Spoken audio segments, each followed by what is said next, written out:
I'm Paranormal Pete, and I'm on a journey to seek answers to the questions that have crossed all of our minds.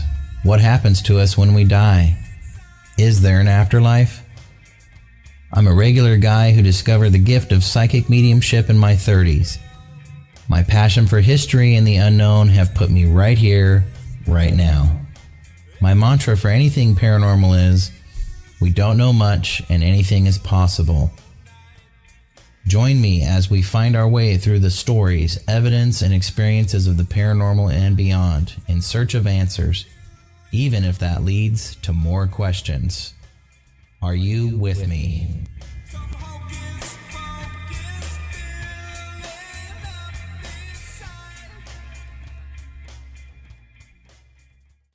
Greetings, everybody. Welcome to the Paranormal Pete Show. I'm your host, Peter Rebea, and we are on WLTK-DB.com.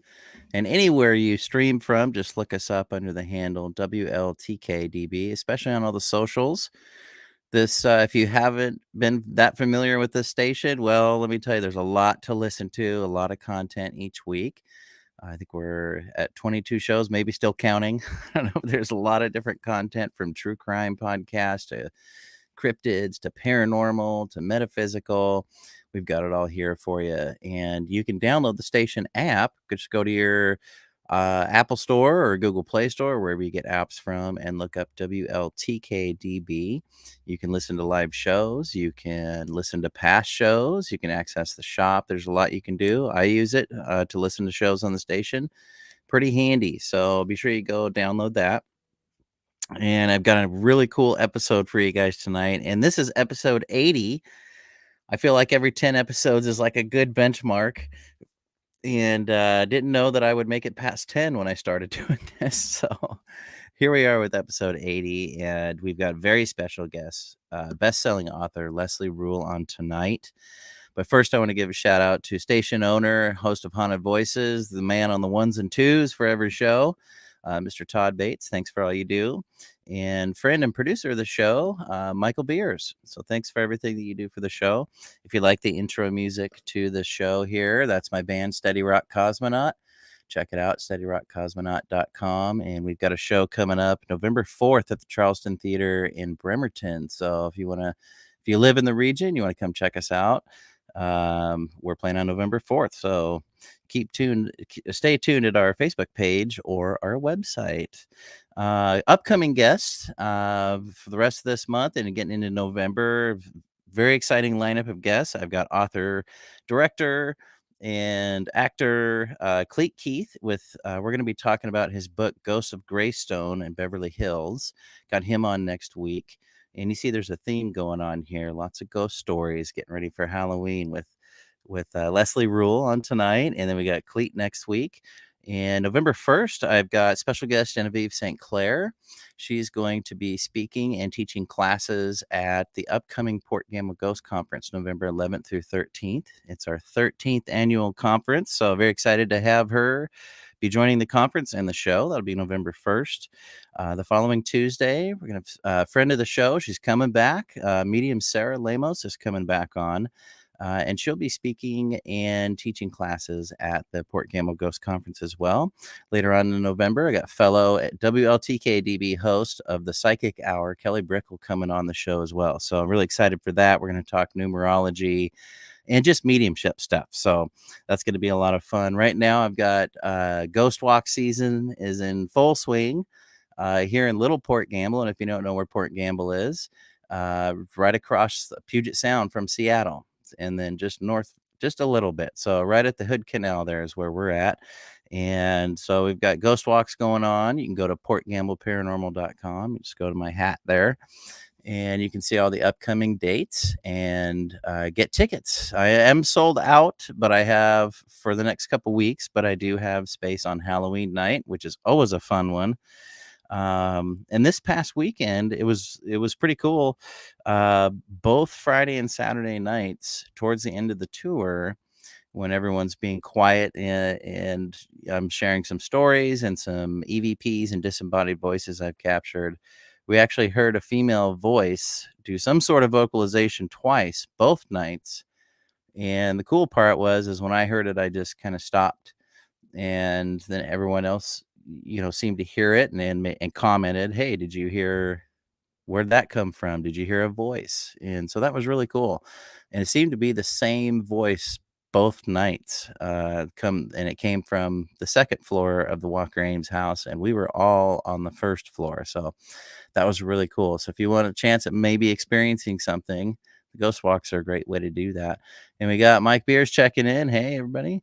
Hey, Mike, thanks for watching.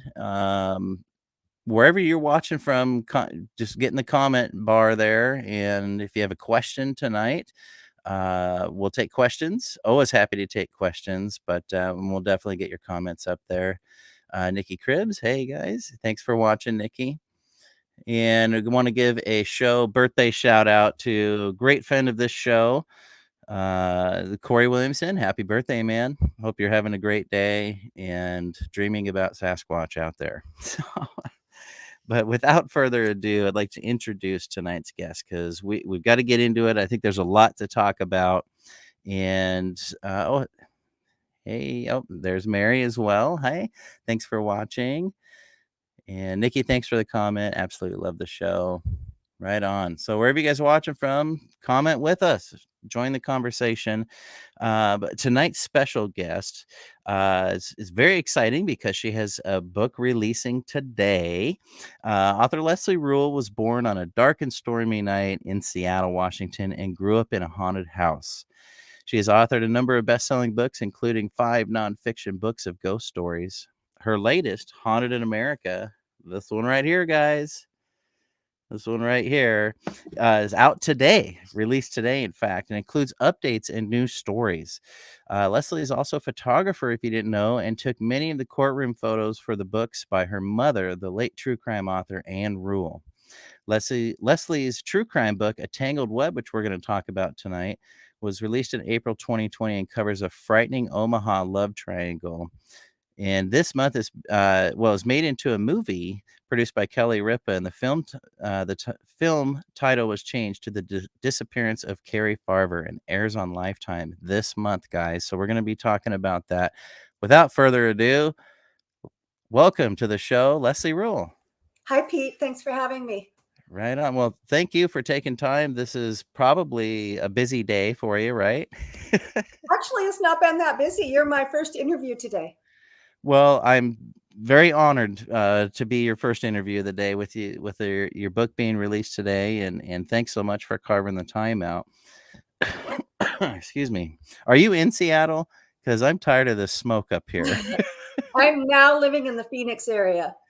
Oh, well, you are okay. So, do you have fire smoke down there right now? Not that I noticed. I don't go outside that much because it's hot here. Yeah. I miss the rain. I miss Seattle. I miss the gray.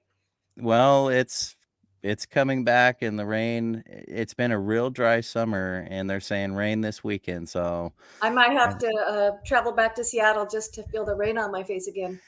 I know it's, I complain about it come April. I complain about the rain, but in October when it starts to come back, doesn't it just feels good. It feels normal, right? Well, we have summer days here that get up to 120. Yeah, that's too much. Yeah, I don't cook it. Well, we got some people checking in and saying hello to you. Nikki's saying hi, Leslie. Hi, Nikki. And thanks you guys for watching. Michael Beers, welcome, Leslie. Hi, Michael. And yep, smoke is awful near Seattle. Ugh, I'm so tired of it. Yes, we need some rain.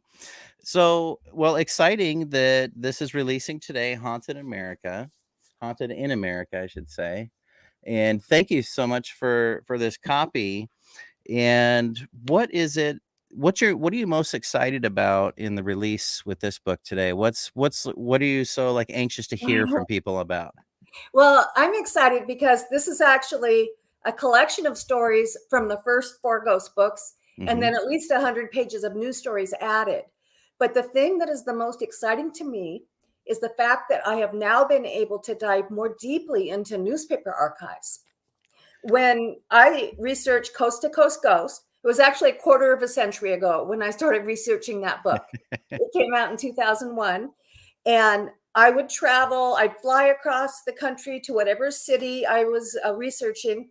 Mm-hmm. And I would have to go either to the newspaper office or the library and search archives.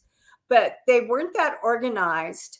And this was back in the day when you get reels of microfiche, and then you'd have to get the librarian to help you put it in the machine, and it would never work, and the light bulb would burn out, and you'd pay a dime for every copy, and you had to get it lined up just right. And it took hours to get one little tidbit. Now I subscribe to a number of news archives, and it's still arduous work. I still have to spend many hours, but I'm determined with every haunting to find out the root. So my goal from the start was to find evidence of the existence of ghosts, to be able to prove, or at least have enough evidence to convince myself that it's real. And so I started out with the idea that I would focus on places where apparitions were seen, not just shadowy figures, but apparitions where they could actually see features and see, like, if it was a little girl with long blonde braids, I would search archives for the story of a little girl who looked like that, who maybe died on the premises. And I was able to find, with the first books, quite a few stories to validate what was being seen. But with this new book, I was able to dive so much deeper. And the historical research is my favorite part of it. And I'm most excited about what I learned about the Queen Mary, the SS Queen Mary in Long Beach. Were you able to get to that story yet? Not yet. Not yet, but you've got a zillion ghost books to read from the multiple authors you're interviewing. So I yes, know. But the Queen Mary, as most everybody knows, is a very haunted site. It's a huge ship that has been docked there for years, and it's a museum now and a hotel. But right now it's closed, and they say they're going to open again soon. I hope they will. But I discovered a story that no one seemed to know about. I couldn't find this mentioned in any other book about ghosts or history book. It was a story of a woman. I won't tell you too much because I don't want to spoil it, but yeah, of course. that happened there shortly after the first launch. And it tied in with what a witness told the interviewers on Unsolved Mysteries, an episode that aired years ago. The woman described by the witness, who was a waitress there, had the same hairstyle, braids coiled up the side of the head that this woman wore in 1936. So when I find these things, I never say, oh, this for sure is the ghost. I share what I learn and my theory, and I say, maybe this is the ghost that's being seen, but I can never say for sure. But it's very interesting to find this case that was buried so deeply that no one else seemed aware of it. It's not on the plaques. In the Queen Mary, they have a plaque, two plaques, one with the lists the deaths of all the crew, and one that lists the deaths of the passengers. And the guides, they admit they don't know, they don't have all the deaths listed. But I never heard anybody mention this woman. Her name is Jane. Now we're going to hear about her everywhere because it is a fascinating story. But that was one of my most exciting finds. And so I found cool. I found quite a few other interesting tidbits in news archives that I put in the updates. So I really enjoyed working on this. Yeah, and it sounds like, with the advancement of technology and searches and stuff, that's really kind of helped you dig deeper and it's amazing because quicker, probably, right? What's that? Quicker, probably, right? Oh, a lot quicker. I sit on the couch with my laptop and I subscribe to a number of news archive banks, and I spend hours and hours and hours sometimes without finding something, but it's a treasure hunt to me. Where before I had to fly across the country, and like I described, it was really taxing just trying to find one little piece of information that might tie in. Yeah. So it was kind of a thrill. Some of the things that I found that tied so closely to the hauntings, it was kind of thrilling for me to find those things. Yeah, that's awesome. I've always loved history, and it sounds, you've just got this passion for history. And looking back, and I think it's amazing that you're like you said, you're not just like, well, this is for sure a ghost. You're trying to find Yeah. evidence to validate that, because that just only makes it more credible. And that's what, I think anybody that's doing anything in the paranormal field should try and do things in a credible manner, and right, to keep Yeah, interest going. And absolutely. And I always say, like, sometimes people might refer to me as a ghost expert. I'm not a ghost expert. I don't think any living being is. And you that's being a psychic medium have a little bit more insight than the average person. But I don't think we're actually supposed to know everything yet. I 100% agree with you on that. And yeah, I don't think you can say anyone out there is a ghost expert. No, but some No. people claim to be. There's some really arrogant types that I've met at conferences, and they Well, claim they know. right. Well, And you until know what? somebody, They make yeah, things up. yeah, sure. Yeah, and that's always a problem too. We got somebody asking a question here. Nikki's asking, what's your all-time favorite ghost story? Is it something from your childhood? Is it something that you found recently? I think if as far as my childhood goes, I had one really intense experience. We lived on a windy cliff in Des Moines, Washington, on Puget Sound, Hmm. and there was a sobbing ghost that could be heard all through the neighborhood. And I was Wow. about 12 years old when I heard her. And I was in my basement bedroom, and all of a sudden I was lying on the bed reading, and I heard this heart-wrenching sob. And I had a sister a couple years older, and I thought, oh, some boy has broken her heart. And I jumped out of bed and I ran to find her.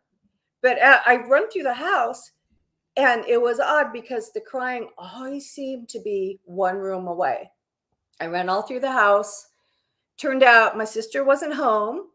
My brothers were playing basketball in the backyard. My mom was in the kitchen making dinner, no tears, just cheerfully making dinner. Uh-huh.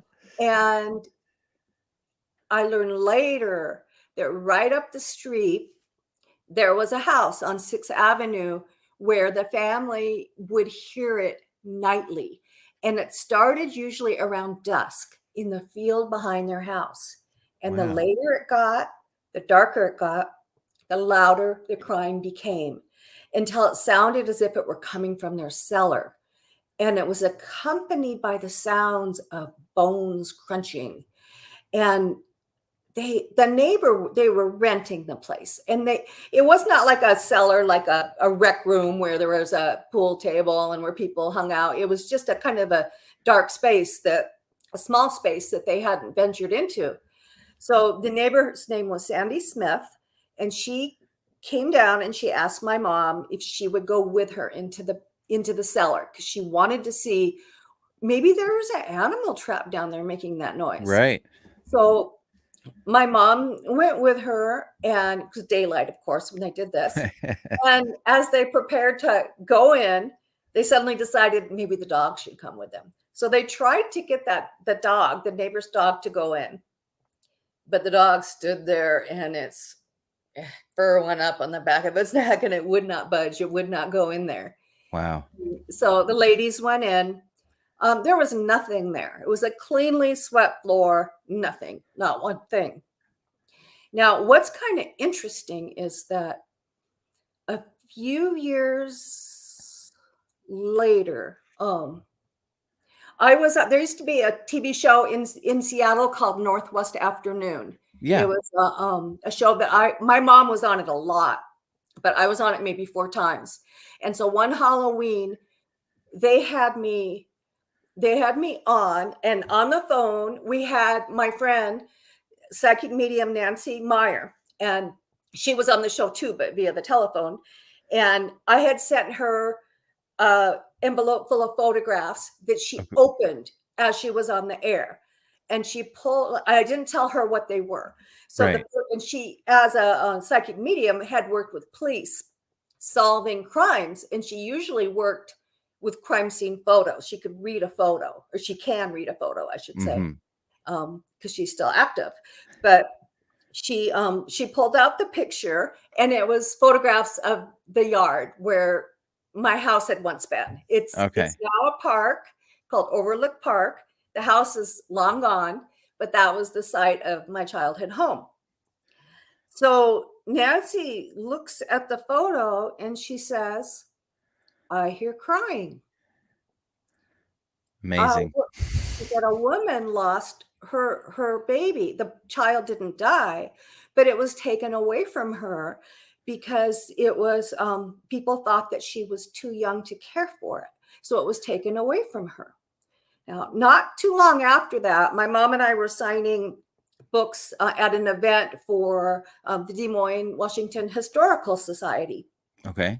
And I learned that right next door to the house where they heard the crying most often, with the field behind it, right next door to that house, this big old house that had once been Daddy Draper's home for children.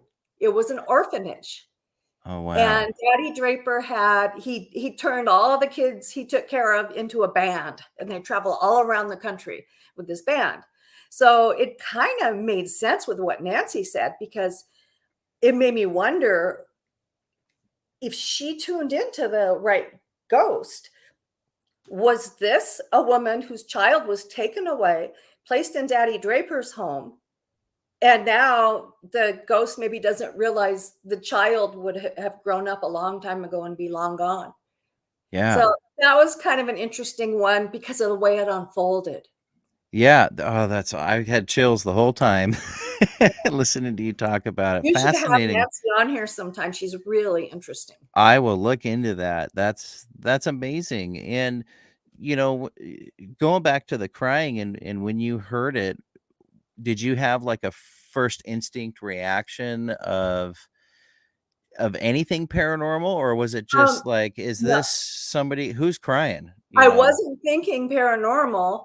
I was thinking my sister's upset, but I had never heard anyone so upset in my life. It was the sound of somebody's heart breaking. Yeah.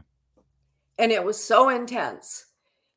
And it was a haunted house, so things there did happen there, but it wasn't like a daily occurrence. Yeah. That was my most intense experience there. Wow. That's amazing. And people commenting, oh, whoa, that would be hard to hear on a daily basis. Thanks for sharing. It wasn't daily though, but we did have a phone that rang there right before we moved into the house. My parents would go on the weekends to remodel, and my dad had grown up in the house, and so they purchased it from his parents. And so my parents were there, and they were putting up new walls, and my mom was wallpapering and tiling, and they would hear the phone ring, and they would walk to the wall where there had once been an old-fashioned phone mounted, and there were wires sticking out, but no phone. The phone was gone, and wires don't ring. Yeah. And they would stand there, and it would ring as they were standing there, and it would ring repeatedly. Wow. And they thought it was my great-grandfather who had lived in the house, a very kind Methodist minister.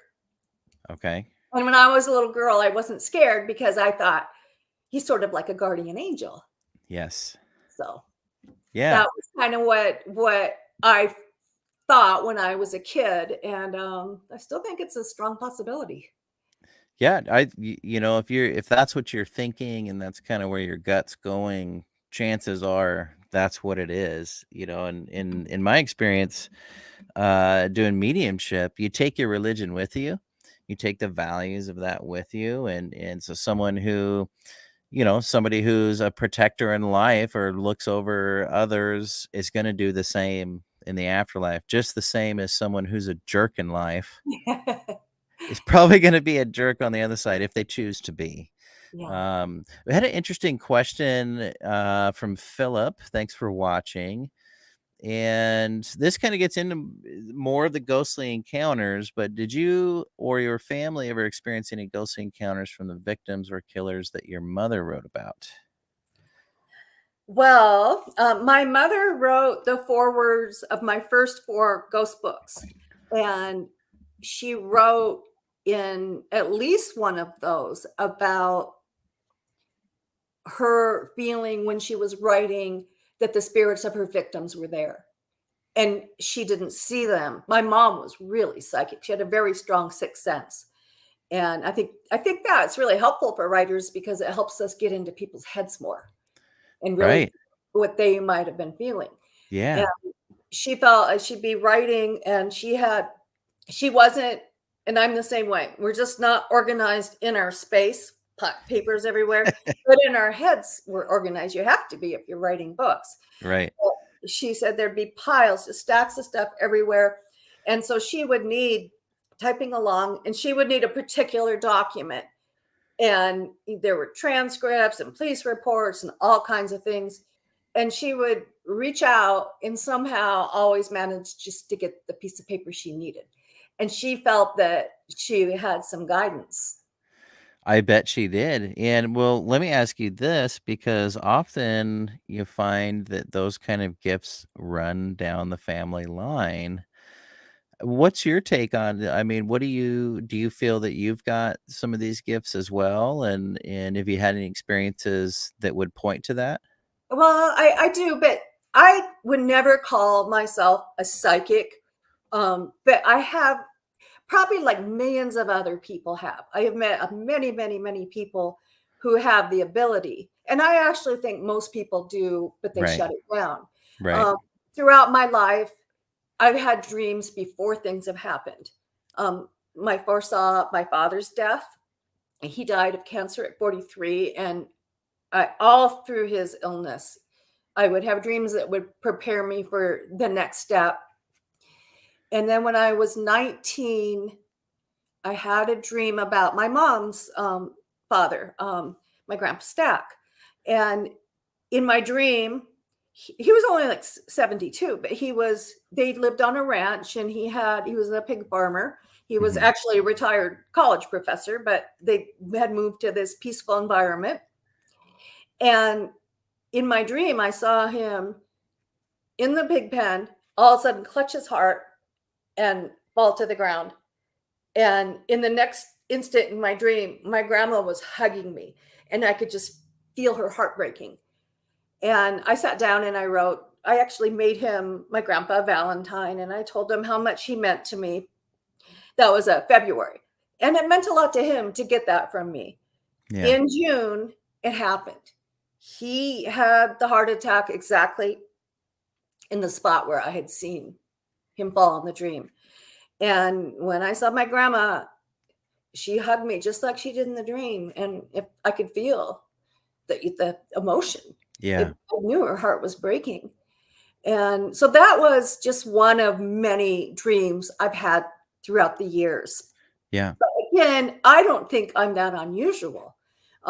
Somebody like you, who's actually a psychic medium, you would have a stronger ability, probably because you've developed it too. Yeah. Trying. Yeah. Always Like, trying. like if somebody has some artistic talent and they practice, they can Yeah. get better. I think Yep. it's the same with having psychic ability. Exactly. No, you're exactly right about that. And I'm sorry about the losses that you've had, and but amazing experiences, and the fact that you can step back and talk about it from an objective Yeah. place. That's pretty cool too. Well, So I'll be 65 in February, so we're talking 45 years ago. yeah. And I remember very clearly, but I've long gotten over the grief. Yeah. My dad died in 1975. And of Yeah. course, I still remember people fondly, but after 40 years, you're not crying yourself to sleep anymore. Well, I appreciate you sharing that. That's very appreciated, and the audience is saying the same thing. Thanks for sharing. So I appreciate that. We're coming up here on a station break.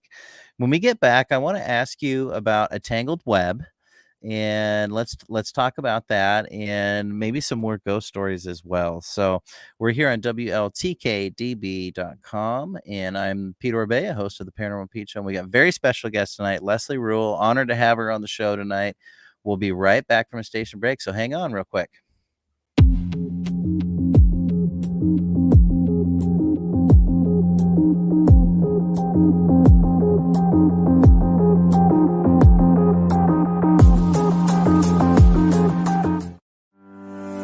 Ellie Weisensell's psychic medium is a medical intuitive that specializes as a body code practitioner.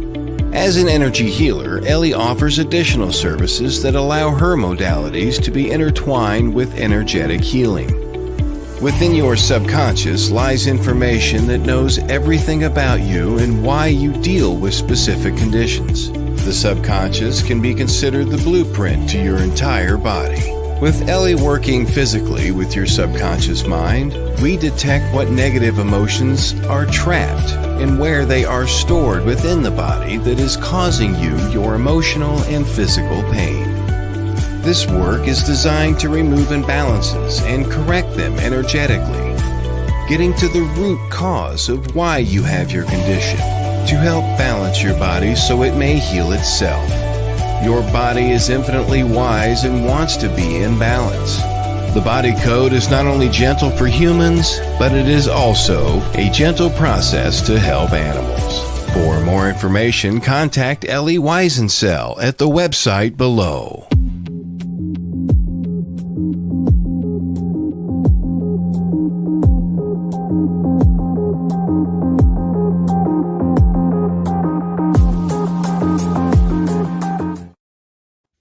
Welcome back to the Paranormal Pete Show. I'm your host, Peter Orbea, and we're joined tonight by special guest, best-selling author Leslie Rule. Welcome back, Leslie. And I've just had chills the whole time you're telling these stories.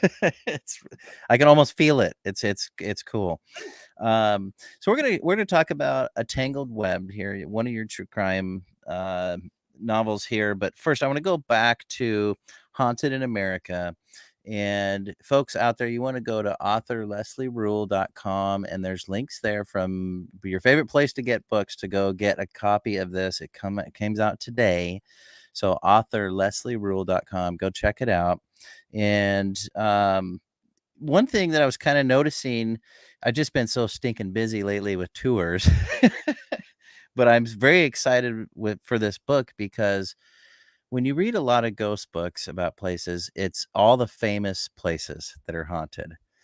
And you've gone certainly way farther than that. And the impression I got from it overall is just that it just shows that ghosts are everywhere.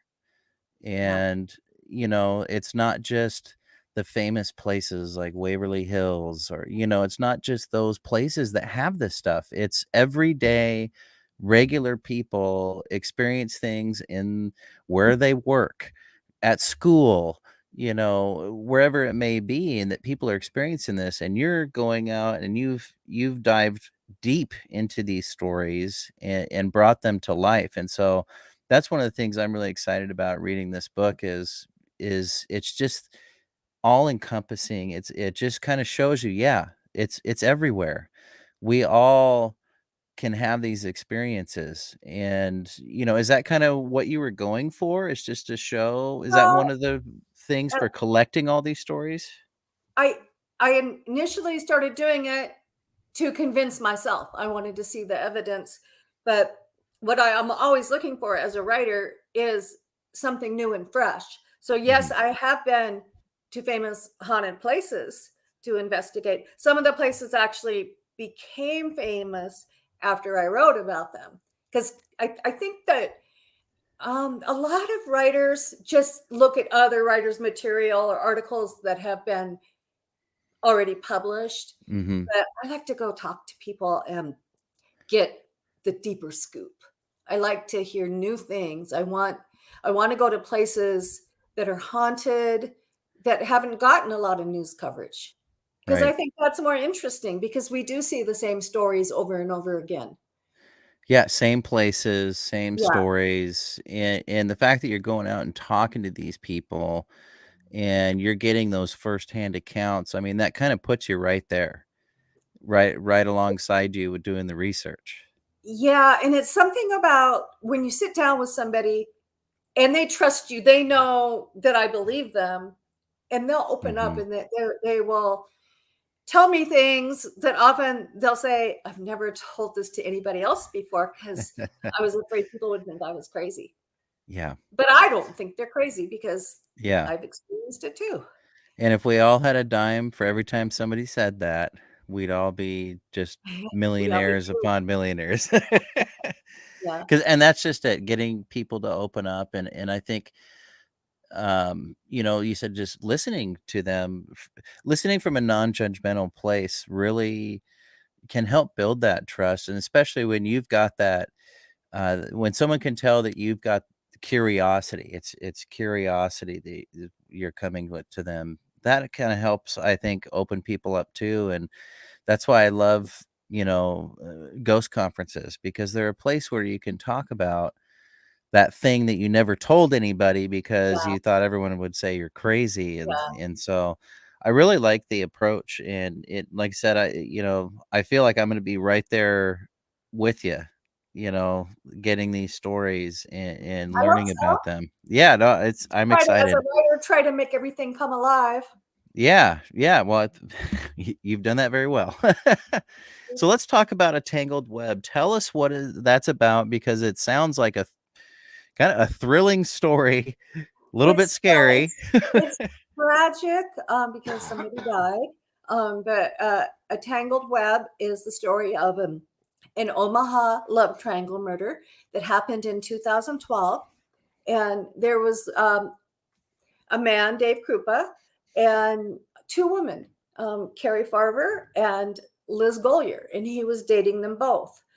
And he had just gotten out of a long-term relationship with the mother of his 2 children, and he was not looking for a commitment. But he did like Carrie a lot better than he liked Liz. He wasn't looking for a commitment with either one, Mhm. but he was spending more time with Carrie, and Carrie disappeared. And then it appeared to the police and to many people that Carrie, who is an absolutely wonderful, kind hearted person, had suddenly become a vicious cyber stalker. Um, Texts came from her phone initially, threatening texts that went to Dave, unfriendly texts that went to Carrie's mother, Nancy, who was very, very close with her. Nancy was suspicious right away because she thought, this doesn't sound like my daughter. The texts were hostile.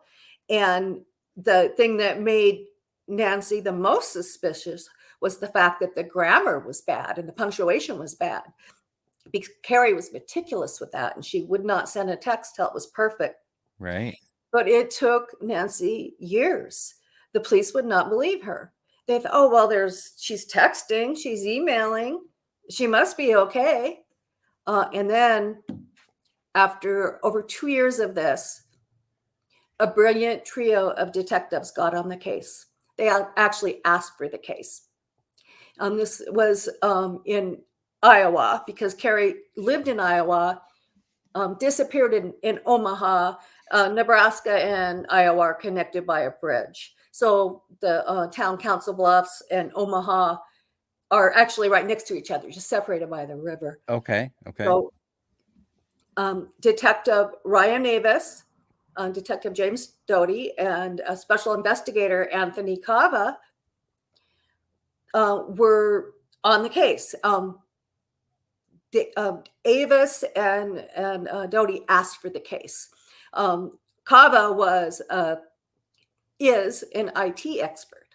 So as soon as Avis and Doty started to look at it, they realized that Carrie was not a stalker. She hadn't been seen for years. She just vanished, just appeared to have abandoned her son, her home, her job, hadn't touched her bank account.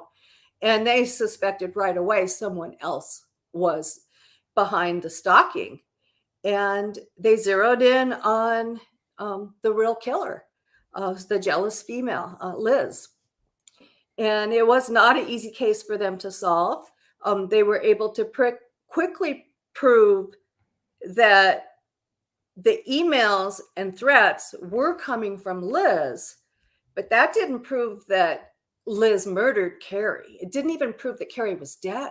It just proved Liz was sending these texts. So they knew, it was obvious to them what had happened, but that doesn't stand up in court. Right. You have to have evidence in order to prove that first somebody's dead and that someone else violently killed them. So it was a long process. And the most exciting part was when the detective set a trap for Liz. Nice. And it would take me an hour to tell you that whole Oh, story. we don't spoil it. Yeah.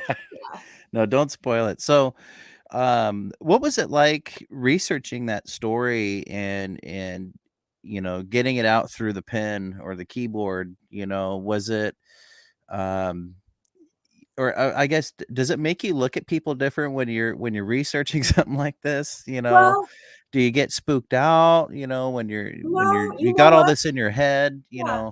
Actually, what it did was it made me realize there's some really, really good people in the world, because the team of detectives and the prosecutors, Brenda Beadle and James Masteller, these people really, really cared.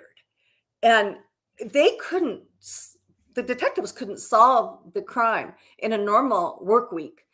They had to work many hours without pay in order to do this. Wow. And if anything, it made me feel better. I already knew there were evil people in the world, because I started helping my mom when I was a teenager. I'd go with her to trials to shoot the killer, not with my gun, but because I don't have a gun, but with my camera. Yeah. And so I'd been around evil people for a long time. And of course, many of the detectives my mom interviewed were really good people. But I had never seen anything like this, where it was such a difficult case. And Nancy, Cari's mother, was so distraught and so certain no one was ever going to help her, because they had been ignoring her for years, just telling her, oh, well, Cari flipped out. Obviously, she's running around. She's stalking all these people. She's breaking windows and vandalizing property. And Nancy was just about to give up. And then these heroes came in and solved the case. So if anything, it made me feel better about my fellow humans.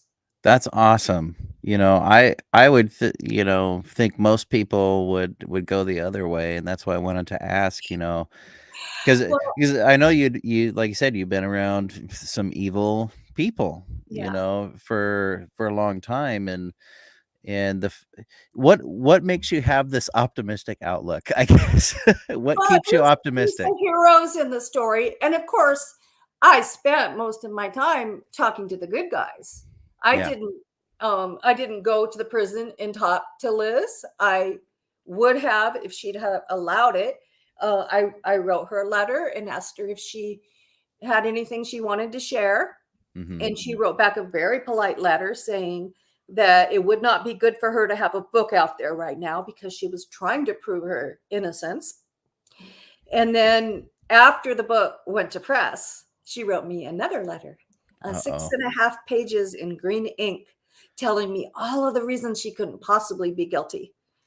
And I analyzed that letter in the paperback edition and the update of A Tangled Web, because her reasoning actually made her sound more guilty than ever. It was pretty ridiculous. So, Isn't it funny how that works? My interaction was with, so Cari lost her life, but many other people were victims that were hurt very, very badly. Dave Krupa, the boyfriend, He has a lot of guilt.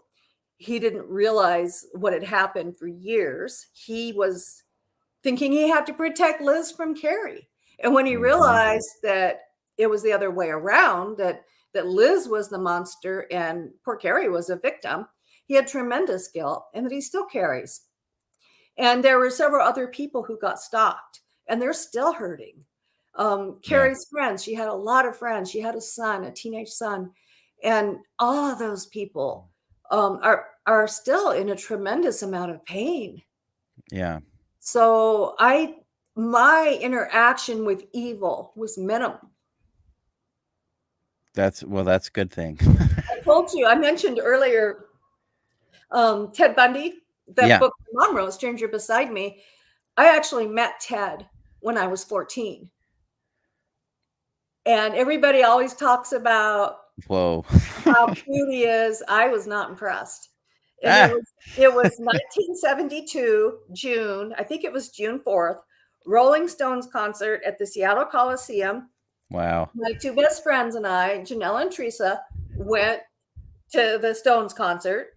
And that night, my mom was working her volunteer shift at the crisis clinic with her assigned partner, who was Ted Bundy. And she thought Ted was just wonderful and such a kind-hearted and handsome young man. She'd always rave about him. He was not somebody she was interested in dating. He was at least 15 years younger, but she thought he was a great guy. So after the concert in Seattle, in order for us to get back home to Des Moines, Washington, we would have had to wait for 3 hours for the bus to arrive. And my mom didn't think it was safe. So she left her shift and was like a 5-minute drive, went down to the crisis clinic, or went from the crisis clinic down to the Coliseum, picked us up and brought us back to the crisis clinic where we would be safe with her and Ted Bundy. Jeez. And I remember walking in, and my mom introduced him. He stood up, and they worked in a little alcove, and there was a big arch in the doorway. And my mom introduced us, and it struck me right away because he would not meet my eyes. And we were 14-year-old girls, cute like almost all 14-year-old girls are. And you're used to, and he was 23, 24. You're used to men looking at you, even if they're not in, that right age to date you. They still look, they still smile, but he would not meet my eyes. Kind of ducked his head and looked down. And that struck me as odd. And then my friends and I went into the other room, and we were playing Chinese checkers, and my friends went on for hours about, oh, Ted, oh, he's so cute, and on and on. And I remember sitting there and feeling really bad about myself, because I thought, what's wrong with me that I can't see what they're seeing? Why can't I see that he's cute? And at 14, I think many of us are really insecure, and we doubt our own opinions and feelings. And I thought there was something wrong with me because I didn't see things their way. Wow. And I remember getting really quiet and depressed because I just couldn't see it. Now, of course, I can look back and say, well, maybe I picked up on something. Your women's intuition was in full gear there. But it could have just been that I thought he looked dorky because it was 1972 and he had really short hair, and I like, the boys with the long hair. So bushy hair. Yeah. Yeah. So it might have just been the haircut. I'd like to say that I had this great insight, but to this day, I don't know. I don't know if I was insightful or just being a fellow 14-year-old. It's incredible. And you did the afterword in her. I wrote an afterword for this edition that came out in May, a 10-page afterword. And I named another possible Bundy victim, a young woman who disappeared from Spokane. And also, what I tried to do was encourage detectives across the country to look in their cold case files and make sure that information has been entered into the Doe network. If they have an unidentified body, a Jane Doe, please put the information in the Doe network so maybe it could be matched. Or if they have a missing person case that's been forgotten, somebody may have found the body, but they don't know who to try to match it to. Right. In the 1970s, there were a lot of detectives who were really careful with their work, and they took the time to preserve evidence with the hopes that someday a time would come when there would be technology that would help them solve the crime they couldn't solve then. Right. And a lot of these detectives have now died, but their cases could still be solved. Yeah. And then there were very careless detectives. Pierce County had an employee that took one John Doe and 2 Jane Does to the dump and threw them away when they were cleaning out a storage room. So, and that was in the 1970s. So we've got a wide selection of thoughtfulness with law enforcement. But I'm hoping the ones who care will look through the files and see if they have anything that they could submit to the Doe Network or to Name Us, which is another site that helps to identify missing people, matching them up to Jane and John Doe's. There's thousands and thousands and thousands. And I think that we're probably going to find another Bundy victim eventually, because now that we have DNA, now that we know how to match DNA, that it's quite possible that in the near future we could identify more Bundy victims. And it would be good just to really be able to lay those souls to rest properly. It's so hard for the families because they don't know. Like, it's always in the back of their head, well, what if my missing loved one got knocked on the head and has amnesia and they're homeless and living on a street corner? Or what if they just went maliciously missing, like some people do? What if like the woman's missing husband abandoned the family purposefully? Yeah. So they have so many unanswered questions. So even if they can confirm for sure that their loved one is dead, it's going to bring more peace in the long run. Yeah, indeed. Well, I'll look up those sites, and I think I'll post those on my show page for the audience to go check out and maybe get a little more familiar with. And thanks for sharing that. Another good guest would be Todd Matthews, and he owns the Doe Network. He started it. He's really an interesting guy, and he would make a very good guest. He could tell you a lot about a lot of cases that are really, really interesting that he's trying to solve. Yeah. Well, and I think you would be a great guest on the Afterlife Chronicles with Nicole Strickland on the stations on Thursday nights, because she does so much with the Queen Mary. I think you guys would have a blast We'd together. have something to talk about, huh? Yeah. So real quick, because we're running out of time here, one thing I saw in Haunted in America that I just want to touch on, because I feel like with Halloween coming up, the veil thinning and all that everyone thinks about human ghosts, but we can't forget our pets. Mm-hmm. And you've got some pet stories in here, paranormal pets. Have you had any experiences with any of your pets sticking around, or if you could share a good paranormal pet story, and that'll take us out here? Well, my childhood friend, Wendy Yadok, it was Wendy Peterson. She had a cat named Goofer that she was really, really close to, and he passed away. And she was heartbroken, and she was sitting on her couch one day, and all of a sudden he walked by and then he vanished. And her son also saw him on another occasion. So that's one incident. But I did pet rescue at the peak. I had 19 pets in a rescue in Port Orchard, 17 cats and 2 dogs that I rescued and brought to a permanent shelter. They lived out their lives there, and most of them live beyond the normal lifespan. So I cool. saw a number of deaths, which is natural. Right. And I did have a couple of incidents where there wasn't another cat around, but somebody meowed. And I felt no one else is in the room, and felt the sensation of a cat jumping on the bed. That's not unusual. A lot of people experience that. I totally believe that they stick around, and they don't ever really leave your side, in a way. And we got a couple comments here I wanted to get to before we end the show.